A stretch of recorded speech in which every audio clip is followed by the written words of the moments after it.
Hello guys, আমাদের জঙ্গলকে আপনাদের সামনে তুলে ধরবো। এই দেখুন তাল গাছ, গাছে তাল চারি। এই দেখুন জাম গাছ, জাম গাছে অনেক জাম চারে।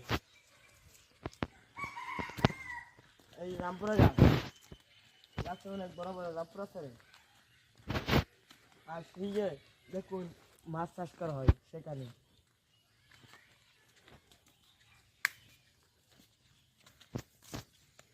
আর এই দেখুন কাঁঠাল গাছ, এর মধ্যে অনেক কাঁঠাল চাই।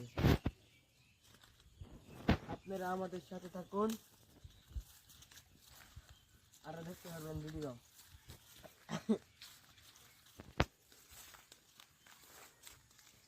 এই দেখুন